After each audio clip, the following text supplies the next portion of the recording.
ठाकुर जी बोले, अविश्वास भक्ति में बहुत बड़ी बाधा है। ध्यान से सुनिएगा, भक्ति का सर्वनाश हो जाता है अविश्वास से। अविश्वास कैसे होता है? जीवन में जैसी विपरीत परिस्थिति आती है तो हमको ठाकुर जी की कृपा पर संशय होने लगता है। जैसे अब पुत्र को कोई चोट लग गई, पुत्र को कोई बीमारी हो गई, भगवान से विश्वास उठ गया। एकमात्र तो पुत्र है हमारा, उसको भी बीमार कर दिया, उसके साथ भी ऐसा कर रहे हैं, मुझको आप पे भरोसा नहीं है। नहीं, ऐसा नहीं करना है। ठाकुर जी पर अविश्वास मत करो। ऐसे ऐसे चरित्र आते हैं भागवत जी में, भक्तमाल जी में, जहां पर अपनों को दूर तक कर देते हैं ठाकुर जी, लेकिन फिर भी विश्वास डगमगाता नहीं है। महाराष्ट्र के एक भक्त हुए, चोखा मेला।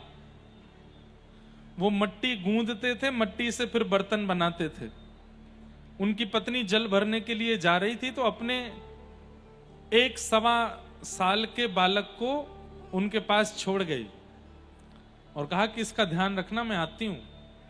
थोड़ी देर में वो कीर्तन करने लगे। कीर्तन करते करते खड़े होकर के कीर्तन करने लगे, मट्टी गूंद रहे हैं और कीर्तन कर रहे हैं। अब वो 1.25 साल का बालक चलना जानता नहीं, घुटमुन घुटमुन चलते चलते मिट्टी में आ गया और अपने ही पिता के पैरों के नीचे आ गया। कहते हैं कि आप कीर्तन में इतने निमग्न थे कि आपको पता ही नहीं चला कि आपका बेटा आपके पैरों के नीचे है, और उसके प्राण चले गए।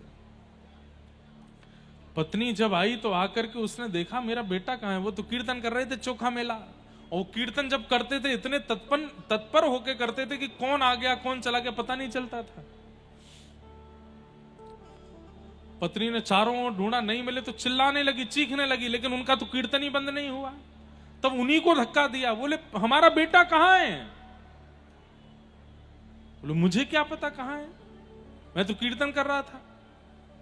तब देखा तो मट्टी के अंदर धस चुका था, प्राण निकल गए उसके। पत्नी ने कहा धिक्कार है आपके कीर्तन को, अरे अपने ही पुत्र के प्राण ले लिए, इतना ध्यान नहीं रख सकते थे कि क्या करना, अपने पुत्र पर चढ़ गए।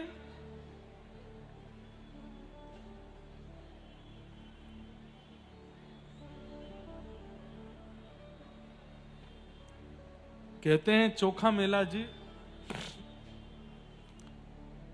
अपनी पत्नी से बोले, मैं कीर्तन में निमग्न था, मुझे पता नहीं था कि पुत्र आ गया है यहां पर।